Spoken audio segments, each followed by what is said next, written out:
Hello, good morning, and what's good, you beautiful people of Atlanta's Westside. Welcome to the 24th Virtual Transform Westside Summit. My name is Benjamin Early. And I'm John Almond. I'm President and CEO of the Westside Future Fund. We're excited you're with us this morning. We got a little bit of a different show open this morning. I think it was kind of your doing, Benjamin. You want to tell folks what's coming up in a minute? That's right. Well, we were able to get OllieFit founders, co-founders, Mariah Williams and Maury Russell to agree to do a pre-recorded workout session for you all. We're trying to help everybody get warmed up, get loose, get our summer bodies going on. You know, we got to stay healthy, we got to stay fit. So we're helping you warm up this morning with something special, something new, and that's going to pop off our show. And then, John, once we finish with that. And we have the rest of our program coming to you, and I know part of the inspiration for the fitness is we're talking about green space this morning. Right. And we're really excited that we have more green space coming online, new parks coming on the west side, Cook Park. We opened up last year Katherine Johnson Memorial Park. We got Maddie Fielding Park coming soon. And we're lucky to have our city's Deputy Chief Operating Officer, LaShondra Butler-Banks, along with George Dusenberry with Trust for Public Land, and Michael Hallecky with Park Pride. So stick around for that, because we're going to learn more about the parks. But we want a little bit of inspiration this morning. So I think what we're going to do next, right, Ben? We're going to cut to that video. You want to tee it up for folks, and then we're going to watch the video and come back to us? That's right. So this will be OllieFit, Maury Russell. She's in the gym. She's showing you a quick workout that you can do in the morning to get your blood flowing, get your muscles warmed up, and get ready for your day. And when we come back, we'll have Miss Ebony Ford, who is in studio today, and she'll be anchoring our panel discussion. Let's cut to the workout. Good morning, everybody. We are so excited to be here with you all today. My name is Maury, and I'm your instructor today with OllieFit, as well as the owner. So, we are going to do a quick 10-minute warm-up. So if you have not worked out, do not fret. This is something easy, quick, anybody can do. We're going to do 5 different exercises, pretty basic exercises that most people are going to know. And we will do those for 30 seconds and take 15-second breaks. We will do 2 rounds of it. 10 minutes of work, the perfect way to start your Friday. So, what we're going to do, we're going to start off by just warming up a little bit for a minute. I want you to start by just moving those arms and stepping out. Don't worry about your coordination. If it's off a little, that is okay. You can start right here, or you can just move your feet. We're starting off with the basics, so pump those arms out. The whole time we're working today, I want you to think about breathing, keeping that core engaged, and just telling yourself you can do this. All right? Warm up, take a little time. Anything else you need to do? We like to get our blood flowing, muscles warmed up before we get into any type of stretching. So just keep going. We got about 5 more seconds. In 5, 4, 3, 2, 1. All right, y'all. So we're going to get into the first move. The first move are going to be your basic squats. The only difference with the squats today is you're going to bring your hands forward. Okay, so when you sit back in that squat, I want you to bring those hands forward. All right, and make sure with your squat that you're not bringing those knees over your toes. So you're sitting back in that chair, engaging that glute, and pressing your heels into the ground. So we'll start with that, and in your break, I'll show you the next move. So we got 10 seconds. We're going to go ahead and get started. You got to watch or anything, turn it on.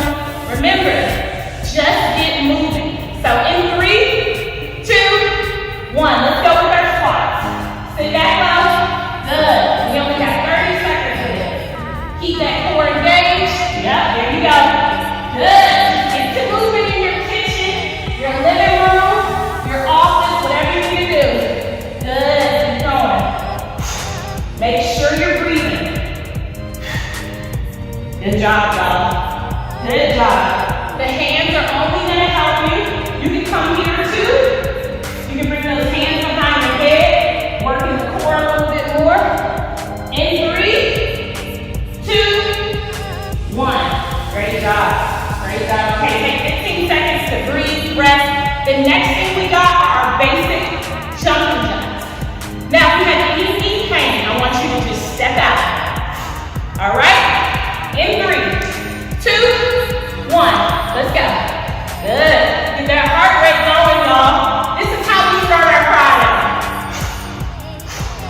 Remember, this is always modification. All you gotta do is move. Good.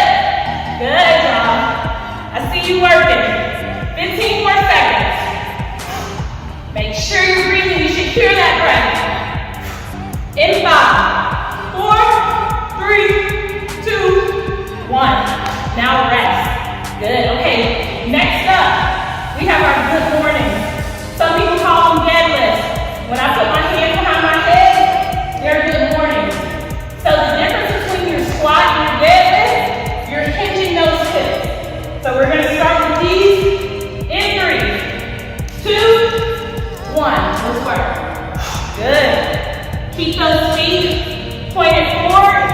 I want you to bring those glutes up in the air, squeeze them at the top. Use that core.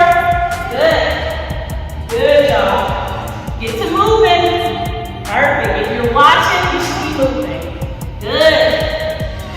Back in that dead leg, we're working our hamstrings right here. In 3, 2, last one. Good. All right, break it out, break it out. Next up, we got our high knees. We're bringing that heart rate back up, just like this. Modification, hands up, marches, marches. In 3, 2, 1, let's go. High knees, good. Get moving. No worries if you need to march. This is just as effective. Work that core. Get those quads moving.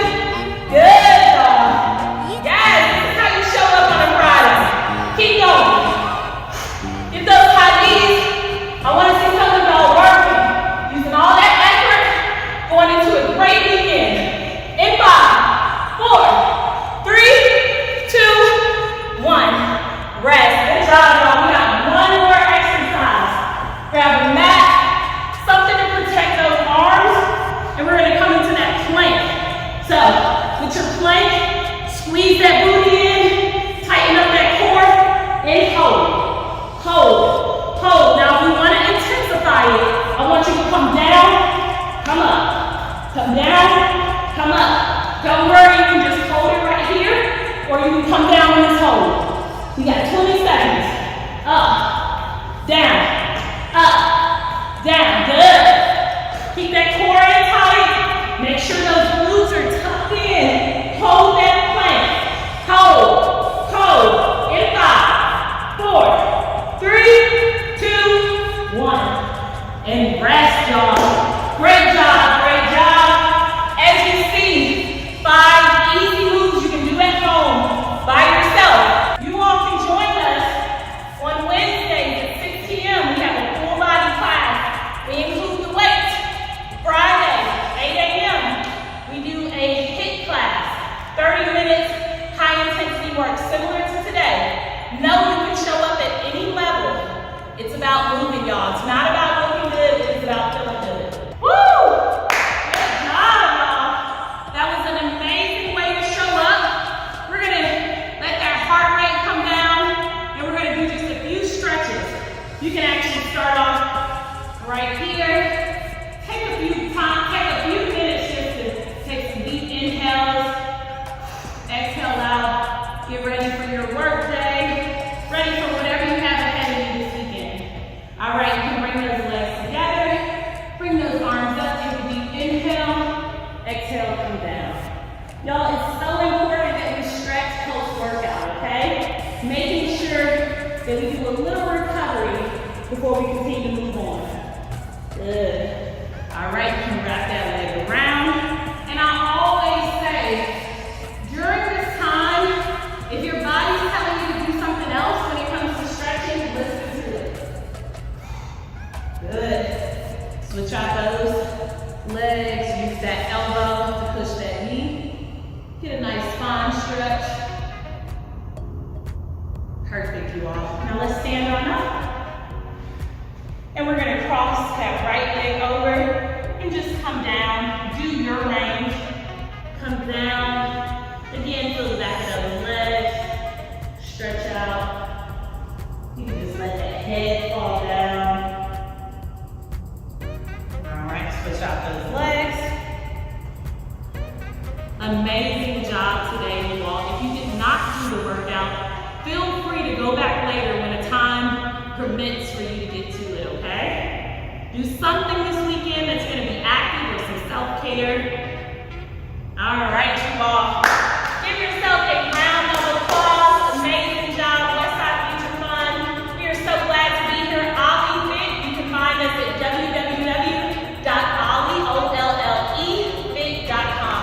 Thank you, and I look forward to seeing you all. And we'll be at yoga on Sunday, in person or virtually. Look forward to seeing y'all. Thank you.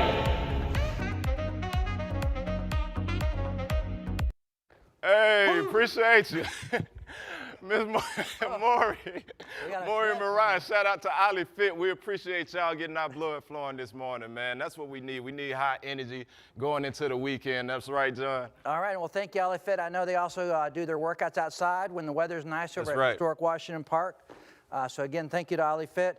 As we get into the rest of the show, we want to remind you up on the website of the Westside Future Fund, you can find the show bulletin. If you haven't pulled the show bulletin down, really would encourage you to do that. It's a PDF on our website. And in the bulletin, it has our program for this morning. It has bios on all the speakers, and it has lots of information about events going on in the community, but also really important, lots of information about getting COVID-19 tested, as well as the COVID vaccination. For those that are new to our broadcast, I want to tell you a little bit about your host this morning, the Westside Future Fund, which I'm fortunate to lead. But the first thing we want to bring up is our mission and vision slide for the Westside Future Fund. We're a not-for-profit focused on historic neighborhoods on the West Side. We have as our North Star a great vision statement. How do we help develop a community Dr. King would be proud to call home? And that's, I think for all of us, that says a lot about the direction we're trying to go. I got a great volunteer board of directors. And I think next we're going to show that slide of our board of directors. And we have as our chair right now, Dr. Beverly Tatum, the former president of Spelman College. But you can see a great board of directors that brings all kinds of perspectives to our governance table that really makes for a great organization. I got a super teams that put in all the work. So we get to report on a lot of things at the summit, but got a great team here, and obviously lots of other organizations involved in the collective effort as well. And again, going back to our bulletin, there's more sites coming on the West Side to get COVID vaccinations. And you can find that in our bulletin. And one of the places that is coming online is the Russell Center. And you just saw that the workout segment was from the Russell Center, but they're coming online as another place to get the vaccinations. And also, I know the Mercedes-Benz site, Ebony Ford, is coming on later. I think she just got her second vaccination earlier this week at the Mercedes-Benz site. I'm getting my second vaccination on the Pfizer this Tuesday, so it really would encourage folks. And there's lots of information for those that have concern. Our own Dr. Valerie Montgomery Rice, president of the Morehouse School of Medicine, there's lots of information in our bulletin about some of the concerns people may have about taking the vaccination.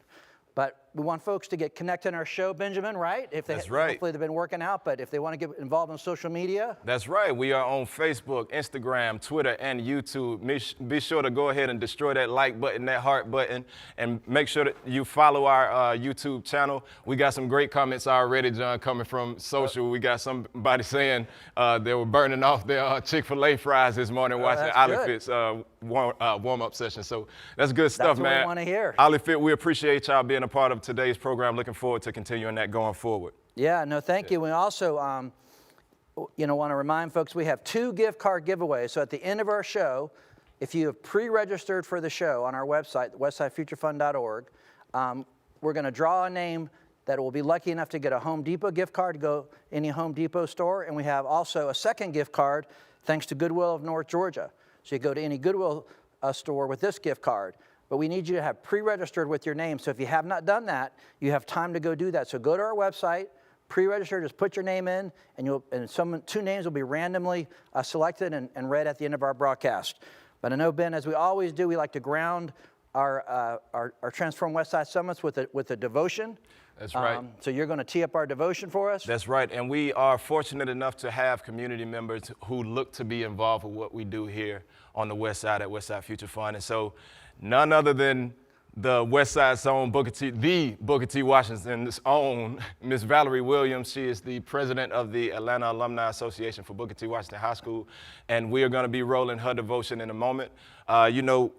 Something that we do is we encourage people to reach out to us if you want to be a part of the program. Yeah, we'd love to have community voices give this devotion. Absolutely. We definitely could use more voices from the community. And it's become our tradition to begin our meetings with a positive inspirational message from a member of our community, recognizing that many in our community are driven by their spiritual faith to participate in the West Side revitalization effort. The time at the beginning of our summits is an opportunity to share various inspirations and reflections. While the speakers may articulate their personal faith, it's meant to be inclusive, inspiring, and meaningful with the story of Nehemiah as our guide. Enjoy, Ms. Williams.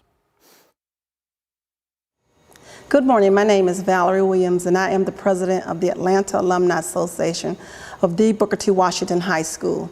I would like to thank John Allman and the Westside Future Fund for this honor and privilege in doing the devotion today.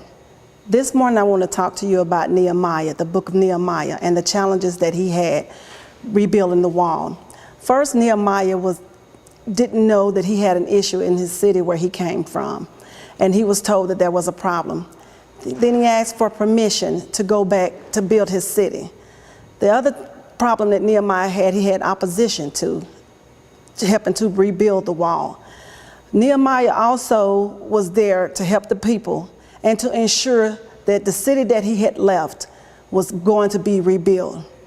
When I think about Nehemiah, I think about my advocacy work with Booker T. Washington High School. When I think about Nehemiah, I think about the poor people where I come from. When I think about Nehemiah, I think about the fact that I once left the West Side and had to come back and help rebuild. I can recall a time when one of my alums and best friends, Shannon Leslie Adams, called and told me that we had mold at Booker T. Washington High School.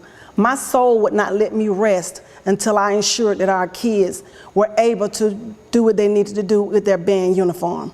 Shannon and I started working diligently.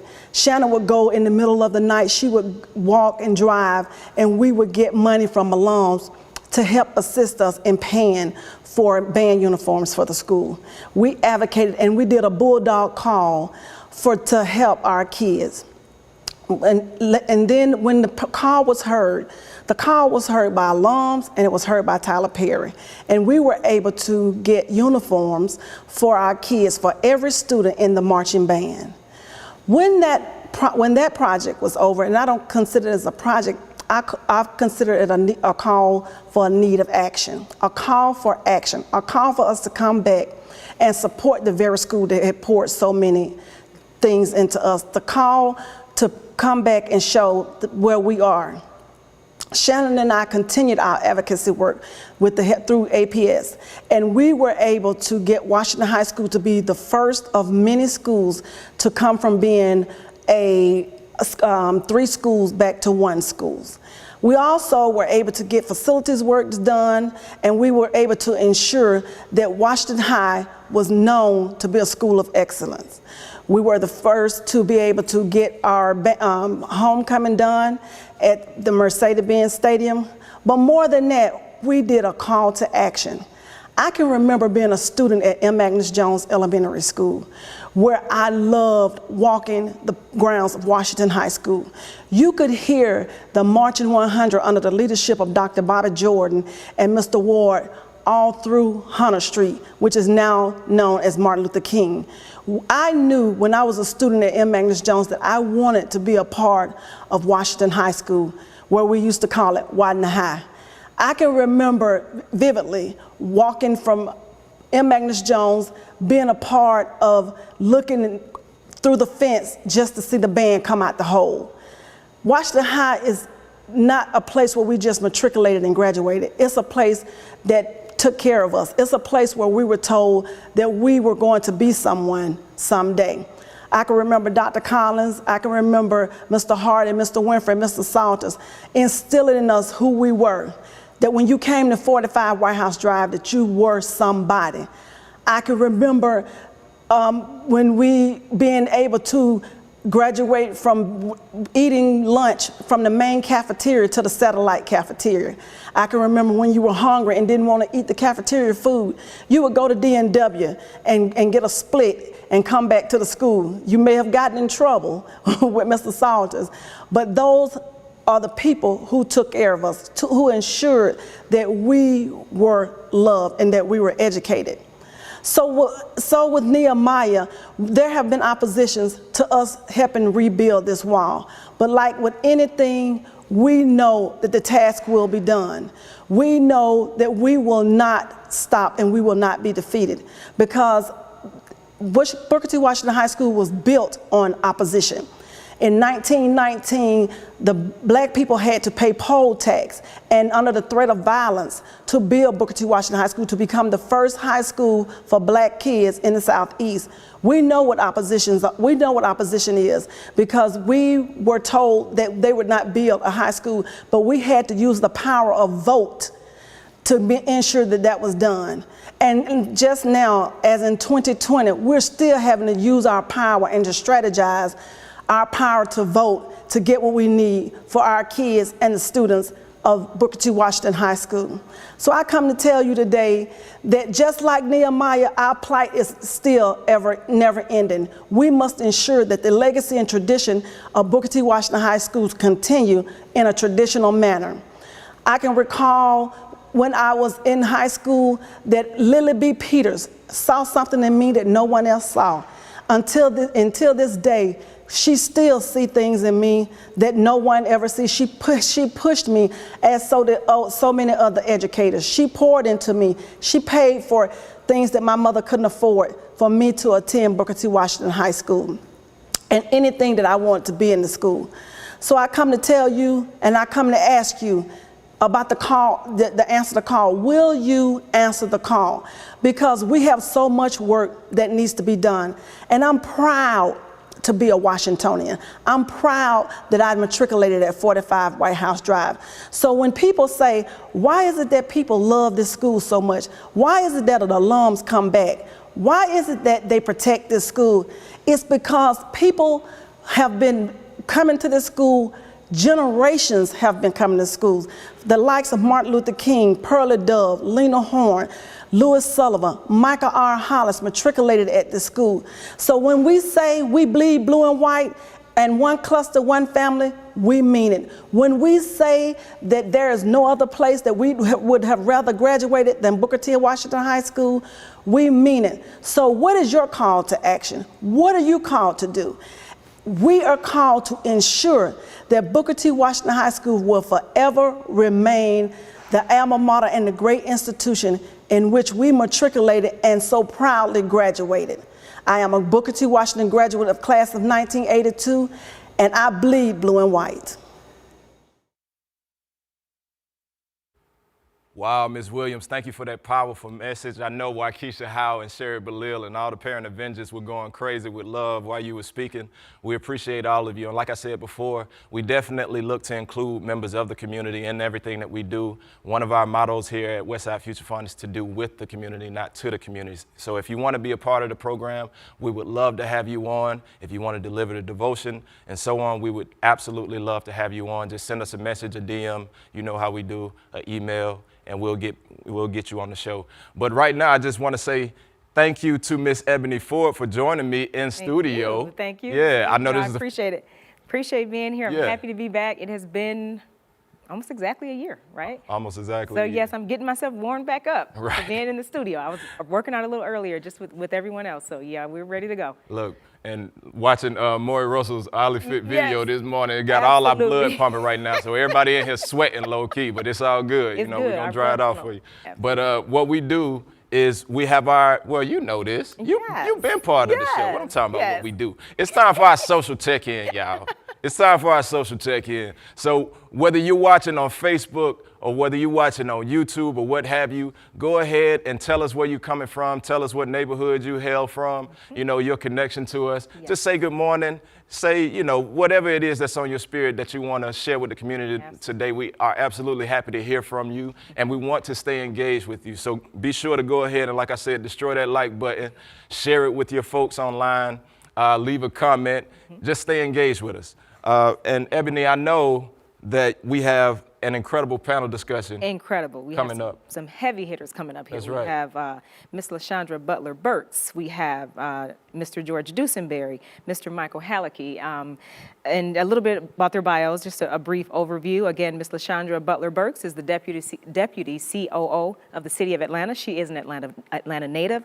She is responsible for the day-to-day management, leadership, and operation of all city departments, that's heavy, and agencies related to community development and human services. And she also served as a founding board member of the Atlanta Beltline, Inc. Mr. George Dusenberry, Georgia State and Southern Hub Director, the Trust for Public Land and the Rodney Cook Park in Vine City. Definitely excited to talk a little bit more about that. TPL, the Trust for Public Land, is a national organization dedicated to creating parks and protecting land for people. He became active in Atlanta's environmental community while serving as legislative director and district director for Congressman John Lewis. He is also a frequent attendee of our Transform Westside Summit, so we're very honored to have him here today as a panelist. We also have Mr. Michael Halicki, the Executive Director of Park Pride, and he also oversees the Katherine Johnston Memorial Park. Park Pride is a nonprofit that provides leadership services and funding to help communities realize their dreams for neighborhood parks that support healthy people, strong neighborhoods, vibrant business districts, a robust economy, and a healthy environment. And under his leadership, Park Pride has received 4-star designation by Charity Navigator's 4-star designation transparency for several years running. And so, yeah, we're very, very grateful to have these panelists here today. And we will start off with Mr. George Dusenberry. Are you there, George? Good morning. How are you doing? Good morning, Ebony. I'm doing very well, thank you. Very, very good. Thank you for being here this early morning. So we're going to jump right into our questions for you. So you have done some amazing work this far in your career. Can you tell us what was the driving force behind you going into your current line of work as the director for the Trust for Public Land? Yes, well, I've been active working with communities around Atlanta in various capacities, I guess my entire career. I was in a situation now where there was opportunity at the Trust Public Land to come in and help them with their work. And I'd always admired them. The Trust Public Land's culture really is to work with community, to listen, hear what people have, and basically help communities improve their quality of life through their public spaces. Very similar to Park Pride, actually. So we're more of a national organization than they are. And because we're a national organization, we can bring certain resources to the table, just in terms of financial, but also expertise. If you look nationally in terms of who's really great at parks and who can work with governments across the country in terms of improving parks, there's no organization that does a better job than the Trust for Public Land. Absolutely, absolutely. And some awesome work going on. And we're going to get right into the Rodney Cook Park because we're all very, very excited. I personally live very close to the park. I've seen it develop over the last few years, and I actually went to the groundbreaking in May of 2017. So I've just literally seen it transform, and it is beautiful. And can't wait to go in to take me and my son and have a little picnic there. So speaking of the park, it does have a unique design and a background story. And for those that may be unfamiliar with it, could you please elaborate what brought on the design for the park and where the vision came from? Sure. There's actually a couple histories for the park. One started when I was actually in Michael's position at Park Pride. We had been active in the Westside community for a while. Park Pride helped build Vine City Park. And in 2009, embarked on a green infrastructure plan for the entire Westside. As you know, unfortunately, the Westside has suffered some pretty significant catastrophic flooding. And Park Pride saw an opportunity really to leverage green space to help address that. And so that was one thread of how Cook Park came to fruition. A couple years later, Rodney Cook came forward with the idea of building a park at this site that would honor and recognize the civil rights history of the community. And so those two were moving forward, and basically the Trust Public Land was not part of that, which is not usual for us. We usually get involved at the ground floor and engage the community and help make things happen. The city, the Blank Foundation, they reached out to TPL in 2015 and asked us to get involved with the project really to help it move forward, to raise the funds, the private funds, to match the public funds, help bring it to fruition. So that's how we got involved. In 2015, we engaged the community. We married the vision that was put forward in terms of Park Pride in the city, and that we're going to build a park that will eliminate flooding 150 acres around the park itself. And at the same time, we want to accommodate that vision for recognizing the civil rights history of the community. It's amazing the outsized role that residents of the West Side have played in our civil rights history as a nation. Wow, that is just a multifaceted, multi-dynamic park. It looks beautiful on top, but I don't think a lot of people even realize underneath what's going on and how that's going to help the community going further. So just one last question for right now. Will the parks be used to uplift like local artists on the West Side? Because as you know, here at the Westside Future Fund, we're really into uplifting our local entrepreneurs and community advocates and things like that. So will the park be available for events like that? Oh, definitely. And we've already begun the process of engaging local artists. We have a grant from Hydro Flask, and we've actually stood up a small committee that's neighborhood representatives. They'll be selecting an artist and moving forward with some art in the park this summer. So we definitely, that's kind of in the culture and the blood of the Trust Public Land, is to empower the communities to take ownership of their park and have that park reflect the passions of the community. So Jay Wozniak, who is our Urban Parks Director, is leading that work. And if you want to be involved and know more about it, please reach out to me. George.Dusenberry, hard to spell, at tpl.org. But I believe if you Google TPL Atlanta, my name will pop up and you can find my email. But again, George.Dusenberry at tpl.org. Love to hear from you. Thank you. Thank you so much. Thank you. And speaking of the park, we do have a pre-record showing the beautiful vision and the rendering of the park. And again, Rodney Mims Cook Park. And go ahead and cue that video now. Mr. Dusenberry, if you don't mind, please stay around just for a little while in case we have more questions for you, okay? Of course. Thank Thanks, you. We're showing the beginnings of something beautiful. A place with a storied past and unlimited potential for the future, where a deserving community has come together for one common goal. Where I'm standing right now is a site of major flooding about 20 years ago. And as a result, they had to remove all the homes. So this vacant lot behind us is not in fact a park, it's just a vacant lot left over from when many homes were destroyed by flooding. This land needs healing. This land has gone through a tremendous upheaval and it needs healing. I was here back in the 70s and it was a totally different land. And then I saw the decline. So what we're going to be creating here is a 16-acre brand new, very high quality park in the Vine City neighborhood of Atlanta. When I look at what the park is going to bring, it's going to bring partners that are here in the community, and also it's going to attract partners outside of the community. We believe that parks are vital spaces for the community to gather and just to really socialize and explore the nature around them. We're committed to this community and all of the civil rights history that has been here, and that we're going to honor it in a world-class amenity such as Cook Park. Vine City and English Avenue, they're the gems of the city. And it's just being wilted away. No one's taking the time to really invest, and maybe this park would shine the light. We reside on Sunset Avenue, which is a historical part of Vine City, and we've been living there for 4 years now. We have 2 boys. Jacob is 8 and Joffrey is 3 years old, and he is a true resident of Vine City. He was born and raised in the home that we purchased. The way the park is going to be designed is going to be so beautiful. It's going to be one of a kind.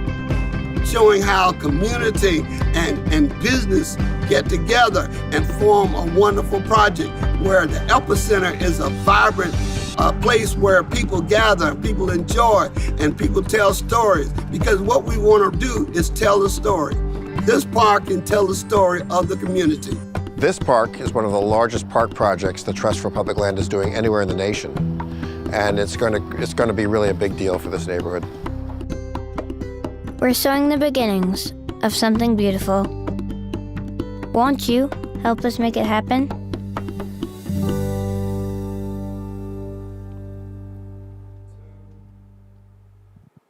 Thank you. Thank you for that awesome video. I hope you guys enjoyed that.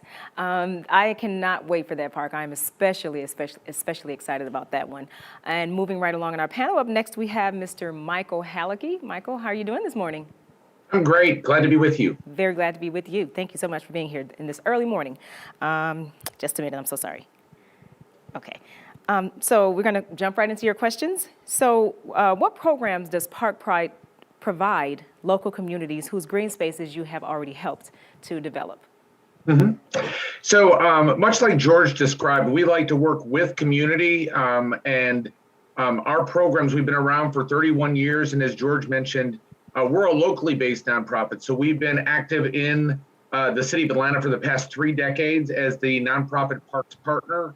And our approach is really to engage with the community in a variety of different programs. Our cornerstone is the Friends of the Park program, so communities can get involved as friends for parks and get involved with all the other resources we have. So we provide access to different tools for volunteer projects. We serve as an intermediary with foundations for an active grant program that awarded $1.3 million to 18 different parks this past January. We also have landscape architects on staff that help communities realize their vision for either a new park or improving a park, working very closely with the City of Atlanta's Parks and Recreation Department. Wow, that is some awesome work. It's a lot, and we appreciate it. So speaking of all the things that Park Pride does, what do you find to be the most rewarding part of your role as the executive director for Park Pride?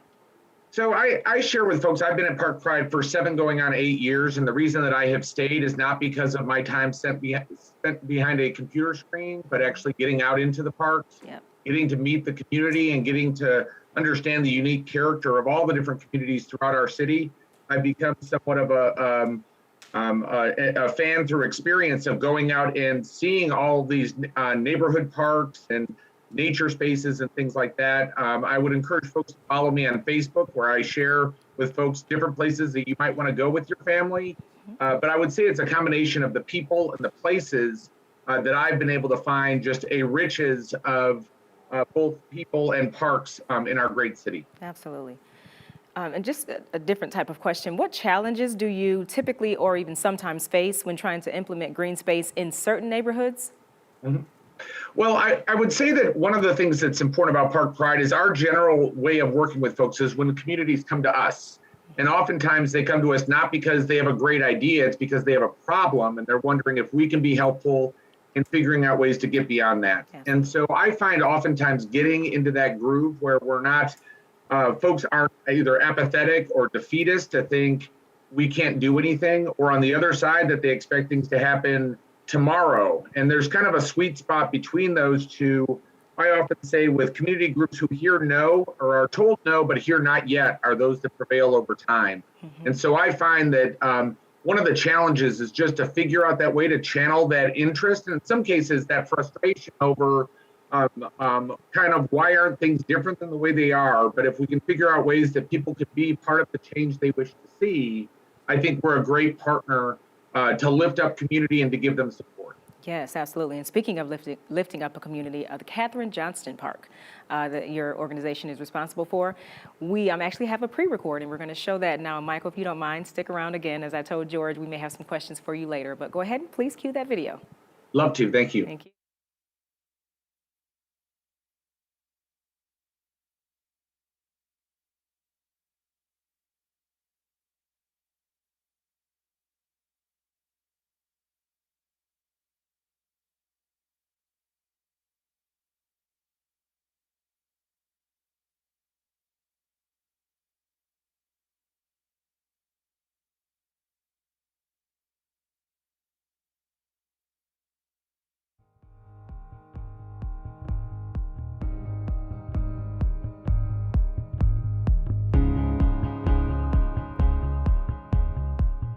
The historical information with this parcel here is it used to flood a long time ago. It used to be 35 apartments that used to be here. People were living in them. In 2002, when the community flooded, it flooded out this area, so we had to relocate them.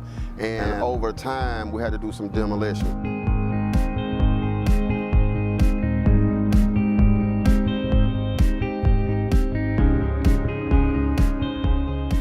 The cost of development was too high, so the alternative plan was to provide green infrastructure to say, well, let's just use green space to absorb it.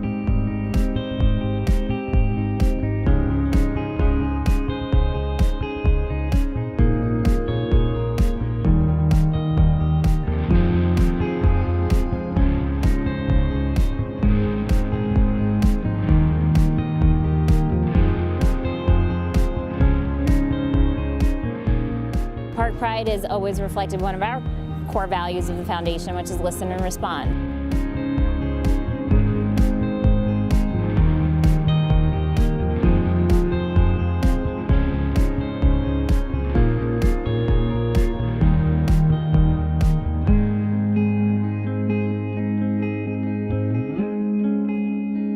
the kids now look some forward to coming out and playing, and they can be comfortable in their own environment instead of having to go somewhere else.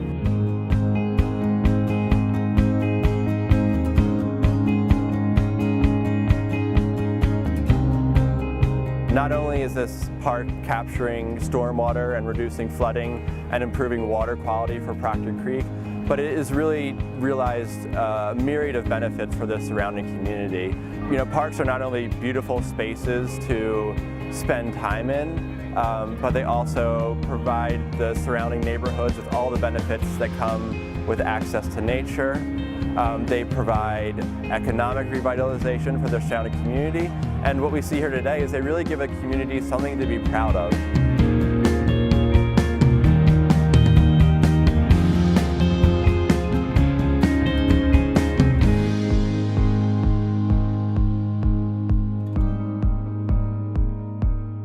Like, I love.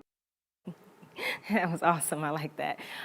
Welcome back. Welcome back. We're going to continue our panel. Next, we have Miss LaShondra Butler-Burks. Miss LaShondra, good morning. How are you doing? Good morning, Ebony. I'm fine. How are you? I'm very good. Thank you for being here with us this early Friday morning. We appreciate it. And again, you are the Deputy COO, the City of Atlanta. That's heavy. That's awesome. Thank you. And of all the things that you do, we appreciate you being here this morning to talk to us about our green space in our city. So we're going to jump right in, and I'm going to ask you, why are parks and recreation centers so vital to our cities and the residents here in Atlanta? Thanks, Ebony. That's actually a great question. And I want to start by saying, you know, even the two videos that we have seen before me actually kind of describe why parks and recreation is so important to residents of Atlanta. I can remember I was working in the mayor's office when the flood happened, right where we're building Rodney Cook Senior Park. And I remember walking through that community, offering cleaning supplies and trying to offer food and things to families who were in need.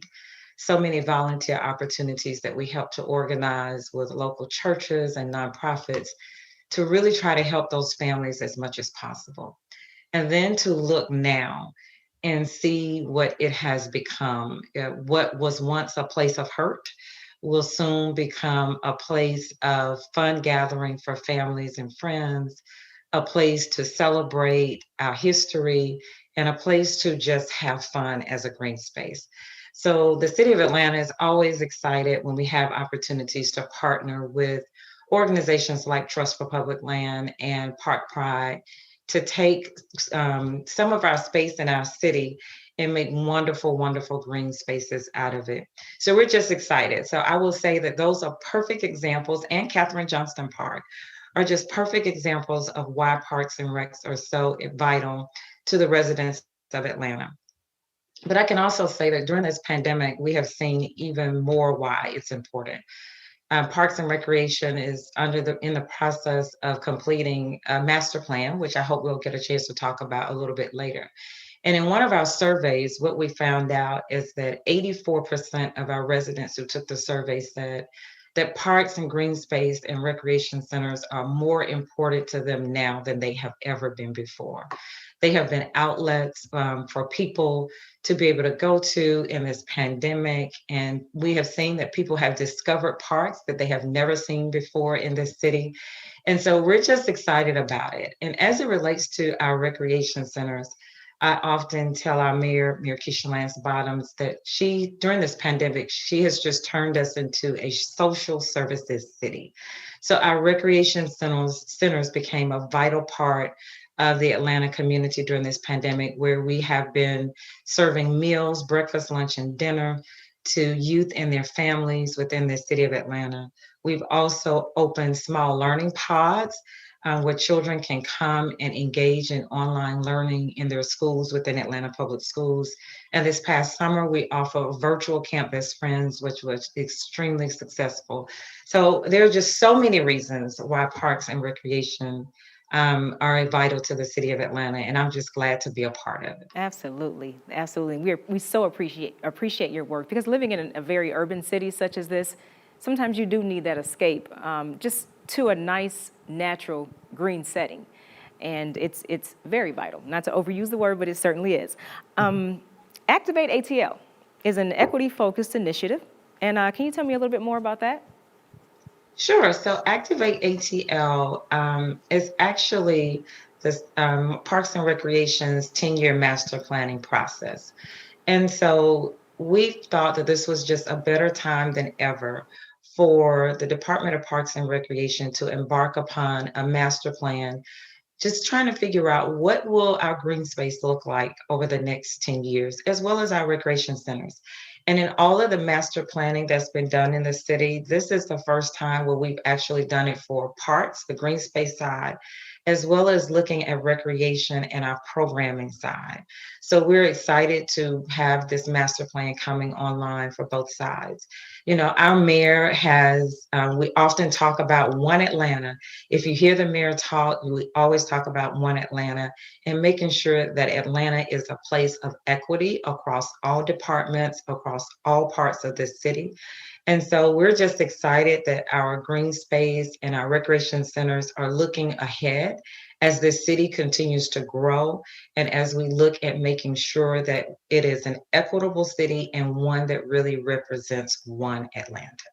One Atlanta, yes, that is very important. And just a little bit further about Activate ATL, Atlanta is already one of the greenest cities in the United States, which I actually did not know that. So kudos to Atlanta. So what made you decide to launch Activate ATL right now? Did the pandemic have any effect on that, on the timing? No, the pandemic did not. We actually started the Activate ATL process before the pandemic, and we had to make a huge pivot. And thanks to Park Pride, who is one of our partners, who helped us make that pivot into online community engagement events, which we saw a huge increase in what we thought would have been a face-to-face engagement by going online. But there was no better time than now to do this. As we talk about Atlanta growing, we want to make sure that we are ahead of the growth that we're going to see coming into Atlanta very soon. And we want to make sure that we're protecting our green space. And we want to continue to be known as the city who has this great tree canopy, which we are very well known for. So no better time than now, not necessarily because of the pandemic, but I can say that going through the pandemic has helped us look at things in a lot different way as it relates to our green space and our recreation centers. Yes, it has. And I remember in the beginning of the pandemic, you just wanted to escape your own house, to be completely honest. And so green spaces were, again, that escape, the escape from the city, the escape from your own home that you were bound to during the pandemic, but just an escape overall. Thank you so much, Ms. LaShondra. So we are going to do something a little bit different. And in addition to our panelists that we have live here, speaking of green space in the city of Atlanta, we actually do have a couple of pre-records, and we have Miss Annie Moore, who is the ambassador for Lindsay Street Park. So please go ahead and cue that video for us. Hi, I'm Annie Moore, and I'm the Lindsay Street Park ambassador. Welcome to Lindsay Street Park. Lindsay Street Park is a dual-purpose park, or a park with a purpose. The purpose of that is a water management system to handle the overflow from the Atlanta sewer system. To continue the development of the park, we've also included edibles, so we have service berries, soon to come, pomegranate trees, blueberries, and raspberries. Due to COVID, there was a lack of volunteer days, and we were given the opportunity to create a team to help us maintain our parks, which is now called the Green Team. All this would not be possible without my partnerships with Conservation Fund, Park Pride, and Wawa. And at this time, the Green Team is always in need of funding to continue to make this effort sustainable. Lindsay Street Park is an all-natural park, which means no pesticides. We don't spray at all out here. Every weed in this park is handpicked. The Lindsay Street Park is also on the Rosin Carter Butterfly Trail. Our butterfly section is in front of the Lindsay Street sign.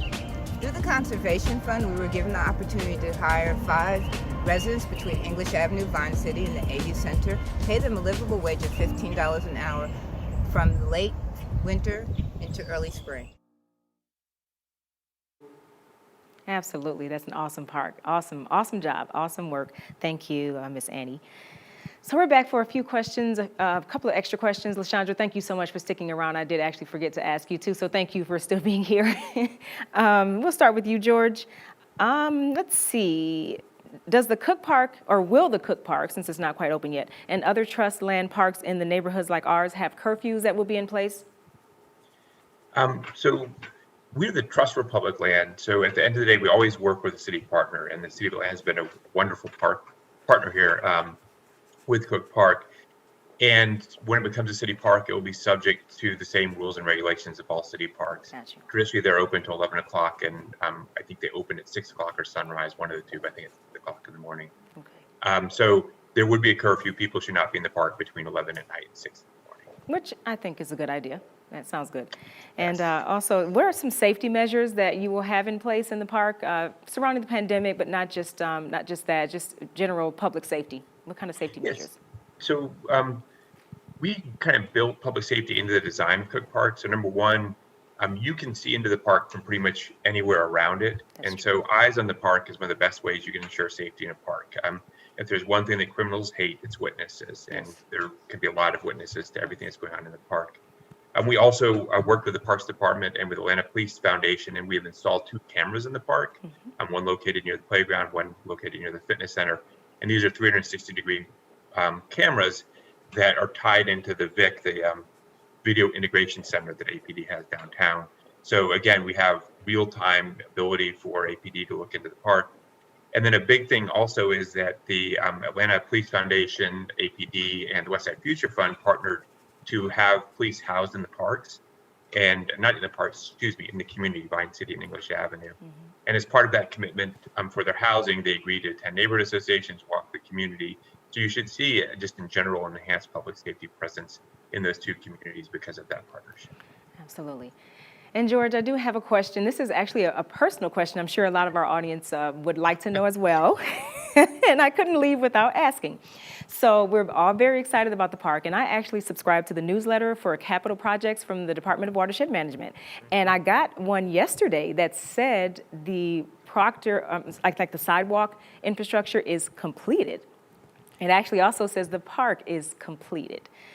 Will there be like a kind of ceremony to open it and introduce it to the neighborhood, or people are trickling in, to be honest? Or... Yes.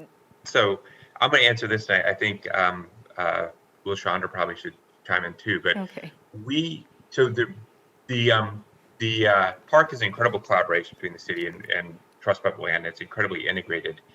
And the city yesterday, my understanding, it passed their erosion control measure, which basically means that they're good to go. They finished up their part of the park.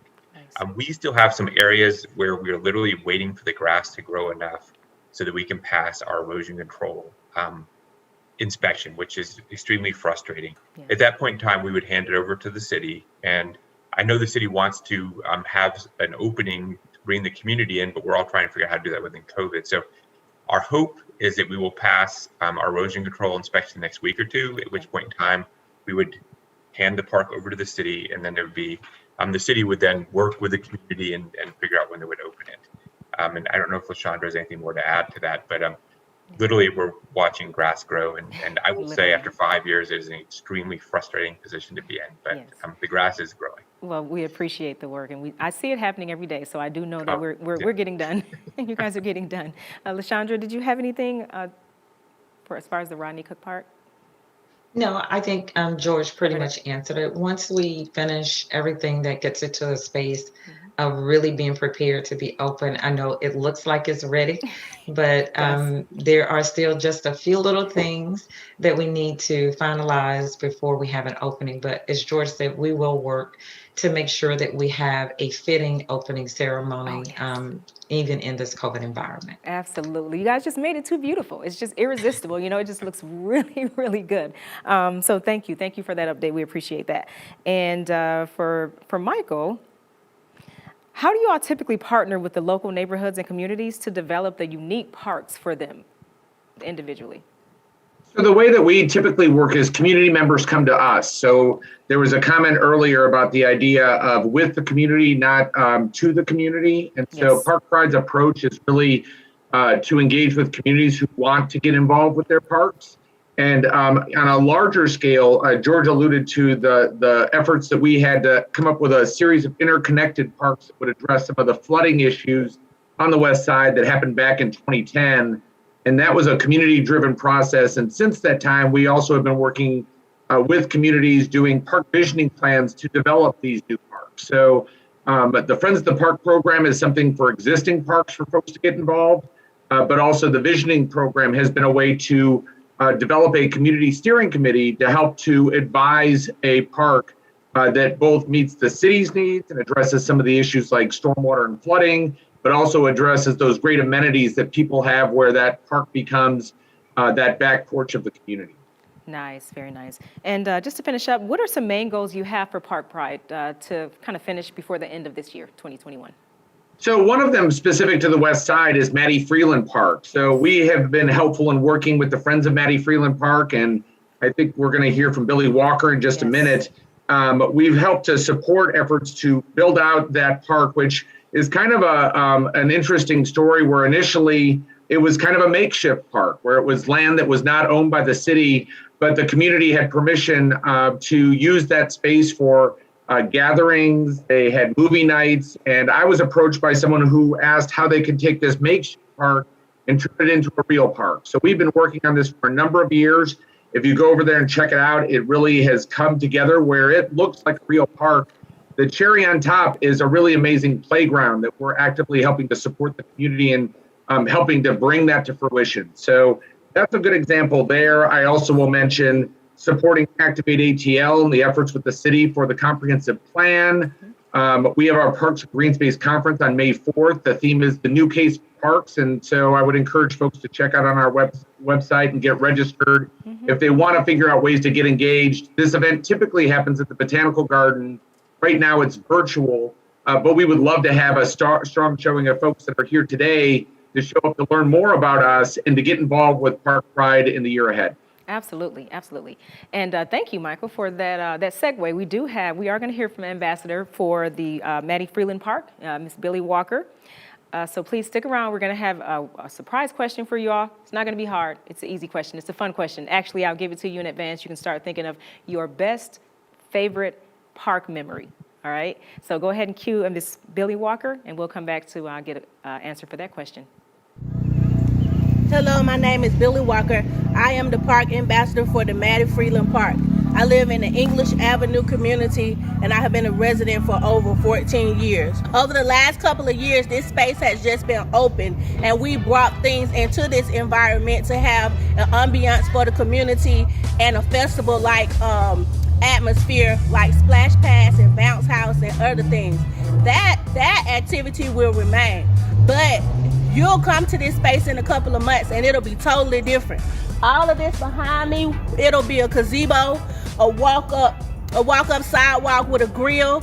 It would be art, a greenhouse, as well as a rain garden, and different things to tie this community into a beautiful park.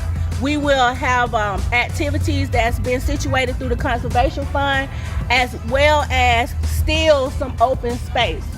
I can't wait to see the beautiful art that has been selected and chosen from members of the community, as well as the playground structure that's yet to come. We're selecting that with the inclusion of the community members, where they get to tell us what they would like in this park. So just imagine that, being able to build out your own significant park and to be able to say, this is what I want for my community. Being a park ambassador has been very rewarding, educational, and it has given me an opportunity to become friends with different people in the neighborhood during the green space summer project that we were able to do during 2022 for COVID. And that was us neighbors helping to keep the park clean, cut brushes, push back hedges, and reduce overgrowth in the park so that families, once they return to the community parks, they had somewhere safe to play and to fellowship.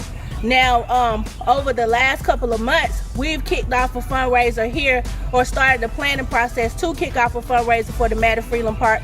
And right now, what we're doing is getting ready to launch it by way of Facebook.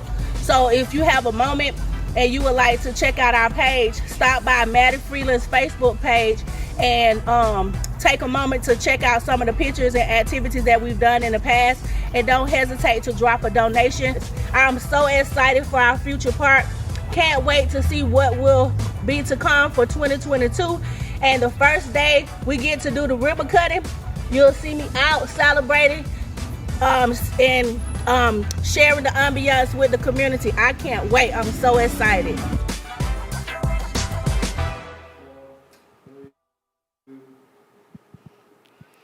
Miss Billy is right. That is very exciting. We can't wait for that park either. We got green spaces coming all over Westside. Very exciting.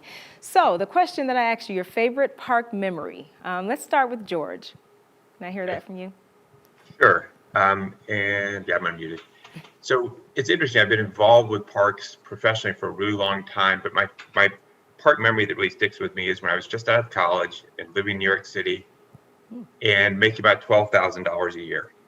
So, you know, going to the movies was a bit of an extravagance. And I spent just a lot of time in Washington Square Park, kind of in lower Manhattan, where you just spend time being with friends, watching the entertainers, enjoying the public space, and really kind of escaping the chaos that is New York City. And I spent countless hours there, and really that kind of helped me keep my sanity, and really just it's a lasting experience for me. So that is why I'd single out. It's like if you always have parks. I think we talked about during the pandemic how you turn to them and that innate connection between land and people. So that was my experience. I like that. And if there's ever a city you need to escape from to a green space, I would say New York City, specifically Manhattan, would be it. So Michael, your best, favorite, most, loving park memory?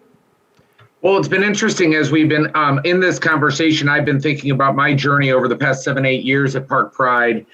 And I think that the memory that really sticks out of my head is with Park Pride, we do a lot of site visits with funders and with community members to start looking at ways of getting projects going. And I'm reminded of going out to Lindsay Street Park before there was a park there. It was a kudzu field and there was trash there. And we went over there with a group of folks in a van from Chattahoochee Riverkeeper to go check out that location. And there was a kid that was on a bicycle that rode up to us and wanted to know what that odd group of folks were kind of traipsing around in the overgrowth and of invasives. And we explained to him that we're in the process of helping to make a park come to fruition. And he looked at us and he immediately got it. And his initial question was just a very direct one, which was when. And so I think about that. I think about when the playground first came in at Lindsay Street, that there was this kind of surprise because folks were used to hearing talk, but not always action. And there was just kind of a flurry of activity in the neighborhood that had actually happened. And so I think of these different moments, and just from my own experience working all throughout the city of Atlanta and DeKalb, some of my fondest memories are these Westside parks that really have taken an area that has been underparked, and we've seen expectations change literally before my eyes. And that's something that I find has been something that keeps me going at Park Pride. It makes me realize that on the work on parks in the West Side, it's really a journey, but it really started with those different moments of where people's minds kind of flipped, where they saw a better future for tomorrow, and they saw parks as a part of that. Absolutely. Alessandra, your favorite park memory? Yes, well, Ebony, I can tell you watching these videos today has really pulled at my heartstrings. So when I think about my favorite experience, I actually have two real quick ones. One is just as a child living in Atlanta, growing up in Atlanta. And when my parents wanted us to have something what we call fun to do, we went to our local neighborhood park. And I remember playing there with my siblings and my parents standing by, watching us play, have conversations, and just enjoying what I thought was an expensive thing because I had the most fun in the park. And now that I'm an adult, knowing that it didn't cost my parents a dime to do it, even though I thought it was expensive. But the other flip side of that is now being able to take my 7-year-old and walk directly to our neighborhood park in Southwest Atlanta and see him play and see myself flip to that parent role as he plays in our neighborhood park. So those are the two most memorable pieces for me. I like that. I like that. And as you said, we did things, our parents did things for us and with us as children, and you are having the time of your life. So you feel like, oh my gosh, this must be expensive or hard for them to pull off. And then you grow up and you realize it actually wasn't. It was a nice family activity, and it doesn't cost families anything to go and enjoy our parks and have a picnic there. Teach your son how to ride a bike, which is my story. I can't, living in the inner city, not just the city, the inner core of downtown, there's nowhere for me to teach my son to ride his bike. My house is kind of sitting up on a hill. He can't ride. He'll go down into the street, and you can't ride in the street. I grew up in a small city, in a very like family neighborhood. We learned to ride our bikes on the street. There were no cars coming, but it's not like that when you live in a city like Atlanta and in the inner city core. So these parks for me have helped me, teach my son how to ride a bike, how to ride his scooter. And it gives him gives us a safe place to walk and not have to, worry about not having a sidewalk on the street. So it means a lot to have these kind of projects coming through my neighborhood. And I appreciate all the work all the organizations are doing to continue to develop these green spaces. And thank you. I want to say thank you, Michael. Thank you, George. Thank you, LaShondra, for being here this morning and carving out this time. It's so early. We appreciate it. Do you have any final thoughts that you want to give the audience right before we wrap up? Any of you? I'll just bring up that spring is happening right now and the parks are in bloom. It's a great time to be outdoors. And I would encourage people to go out and to enjoy these great parks. I'll also mention that trails are a part of this conversation. We haven't talked about as much, and the Beltline connector that is just 2 blocks from Maddie Freeland is also something that really closes the distance and makes it so you can walk to these different parks and amenities off roads, and are creating these linear parks and trails that also are an exceptional part of the story as well. Thank you. Thank you so much. George? Yeah, I get out, the parks are free, and enjoy them, as LaShondra said. And I just want to give a shout out actually to the Westside Future Fund. I miss these summits. I miss my chicken biscuit. I know, me too. I'm looking forward to December, coming in and having Dan Cathy playing Christmas carols on his trumpet. So yes, just appreciate the Westside, and look forward to seeing you guys in person. Sometimes, hopefully not too soon. Everybody get your vaccine. Yes. I'm getting my second one on Tuesday. Okay, I got mine. Got mine, was it Wednesday? Yes, so still a little bit in pain, but I'm going to shake it off and and just be happy that I have done this to help our community get back to some sort of normalcy. So thank you. LaShondra? Sure. First, I want to thank you, Ebony, for being just a perfect facilitator today and making us feel comfortable and excited about this conversation. Thank you. And a special thanks to John Almond, again, in the Westside Future Fund for all the work that you all are doing to make Atlanta a better place. And again, I join Michael and George to say, get out and enjoy. Yes. I am fully vaccinated, second shot and beyond the 2 weeks. So I'm excited. And so yes, please do get vaccinated. But also, and that's one of the other things that the mayor is pushing. We are out knocking on doors. We have a team of people helping people get vaccinated. If you have challenges going online and registering, we're doing it for you. So we're just excited about all of the work that's going on in the city, but especially on the West Side. And we thank you all. Absolutely. West Side, best side, right? Yes. Thank you. Thank you so much for being here again. Okay, now we are going to move on within our summit. I think we have some gift cards to give away. John, is that correct?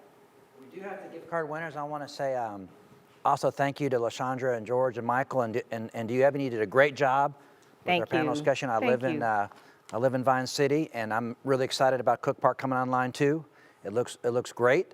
But one of the things we do want to announce right now is our Home Depot gift card winners. And the first one is Carl Jennings. So Carl Jennings, the Home Depot Foundation. Thanks, Home Depot Foundation. You have a gift card, Mr. Carl Jennings. And then we also have the Goodwill gift card. And we want to announce that Miss Jillian Renault is a gift card winner. So Carl Jennings, Home Depot, Jillian Renault, the Goodwill gift card. And thank you to both those organizations for participating. And as I'm going to do some closeout comments for our next summit, we're excited. We're going to have about our Home on the West Side program. And back to the parks, we have focused some of our buying activity, especially around Katherine Johnson Memorial Park and English Avenue. So we're going to talk about product coming online and how people can buy single families across from that great park you saw in the program this morning, Katherine Johnson Memorial Park, because a lot of the Westside Future Fund single family properties are right around that park in English Avenue. But I'm excited about this next part of the program. I'm going to kick to Benjamin early. You know, you've seen some new things on the summit this morning with the fitness and the live work at the end of the broadcast. I'd like to say they're my idea because they're pretty cool, but they're not my idea. They were Benjamin Early's idea. So Benjamin, I'm going to kick it to you. Thank you again for what you're bringing to the show. And I'm going to let you introduce what's going to happen next. That's right, John, and it's now time for our segment, which is called the Westside Rising Vibe, which is a platform for local creatives, regardless of what their medium is, to enhance their sense of community, our sense of community, be able to help create a bigger audience for them, be able to connect them and, you know, build a network on the West Side so that we can show off all of the talents that we have here. We got plenty of talent here. And today I'm happy to be joined by an amazing brother, amazing brother. He's a Morehouse grad. He is a Grammy-nominated musician and producer. Yeah. He is a visual artist, and he's a personal friend. We've been friends for, what, well over 20? Yeah. He's a lifelong friend. This is Kenneth Harris. Kenneth, we appreciate you coming to join, man. No, appreciate you, Doug. Yes, sir, absolutely. I tell everybody, Ben has always been welcoming of me and his family and his household. This is like my brother from another mother, and I'm grateful, man. I'm grateful, bro. Well, we appreciate you coming on, man. So let's talk about what we got going on back here, man. Okay. We got a few great paintings. Let's talk about, like, what is some of your inspiration for the work that you do? So I really love dreamers, people with imaginations, and I think Will Smith clearly, of course Martin Lawrence as well, Janelle, Prince. They're definitely people who I have personally grew up looking at, like, you know, admiring, having worked with Janelle and whatnot, and her creativity, seeing her process.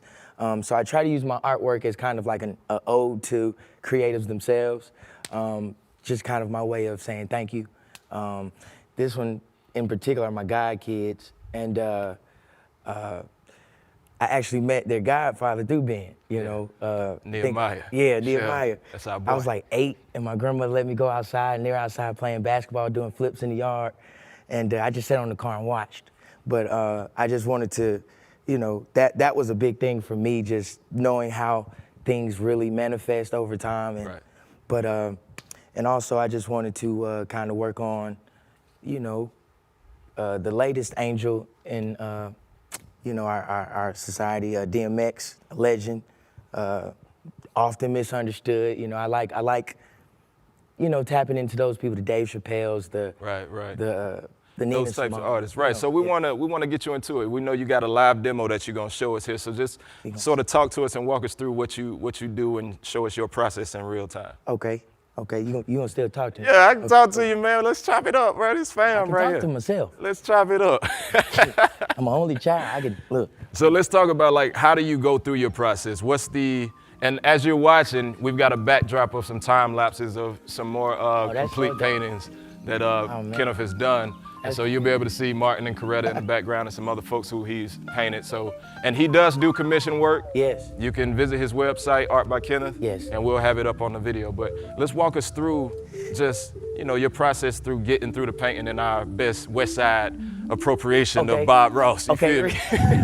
Bob Ross and Kevin Tiro. That's so good. At the end of the day, I'm a big proportion person. I'm one of those people that I can really only draw what I see. Some people have they can see you and go in another room and draw you literally. That might not have been my gift, but at the same time, I have grown to understand that the process of creating comes in stages and layers and time.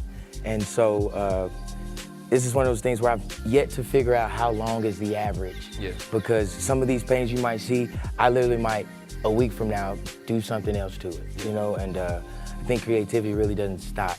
I feel you.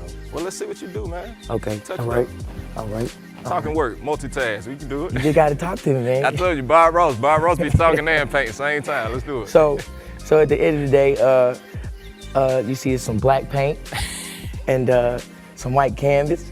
And when you make, you know, a nice union, you get some grays. Yeah. So you're working on shadows and shading right now? I'm really doing undertones. Undertones. When it all dries, I'll go over in some white, do it again, put some more black on top of the white, and it just intensifies everything. Sorry. So right now we're getting into the beard, the underarm, yeah, I mean, yeah, legendary pit of the DVMX. Oh my goodness. Oh man. But no, I honestly take time like this to reflect on who I'm painting. Yeah. If I don't know anything about, usually when I do commissions, somebody has lost a loved one or anybody, them telling me about, it's labor, it's what you put into it. It's not just a printout of anything.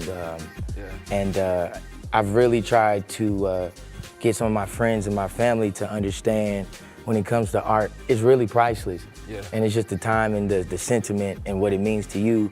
And so, you know, I often tell people, I got into art to avoid the business, and then it hunted me. It just turns into a business. You know? Well, if you do it the right way. Right. But so let's. Are you gonna get into like colors with this one, or are you just gonna keep it on the black and white thing?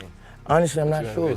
I usually start with color if it's a request from the jump, but if not, it's one of those things that it speaks to me after a while. If I see a color, if I just have a random color, you know, make it work. Got you. Well, I know we only have a few minutes left, so we're gonna be wrapping up pretty soon, but as we close out, let's see what you work on and let's see, you know, the progress that you can make. I know we're gonna come back to you in the future, and this will probably be, you know, long since completed, and we're looking forward to seeing a completed project. Right. Yeah. Appreciate you, man. So thank you for coming by. Thank you, dog. for having Absolutely. me. I appreciate it. I really appreciate it. Filling in a little shade, a little shadow. I've never had commentary as a paint. And it's cool because we expose people to new things over here on the west side. That's what it's about, baby. That's so good. And people don't know Ben's grandmother is an artist as well. Yeah. And I grew up seeing paintings in their house. Yeah. And you know, I'm just very reflective of how like God brings things back together after a while. Anyways, I'm sorry. I'm gonna keep painting. No, I love it, man. But that's what it's about, is building a community, inspiring the community, and, you know, working with the community and doing things with the community, not to the community. Right. Kenneth, again, thank you for coming out, brother. Appreciate you. Know, you, we brother. appreciate you. I If you want to get some of his work, you can visit the website, Art by Kenneth. A-R-T-B-Y. Yeah, it's right there on the background. K-N-T-H, yes. Right. So y'all join us again next month. We'll be back for the next Transform Westside Summit. We appreciate everybody for tuning in today. We look forward to staying connected with you on social, and we'll see you later. Appreciate you.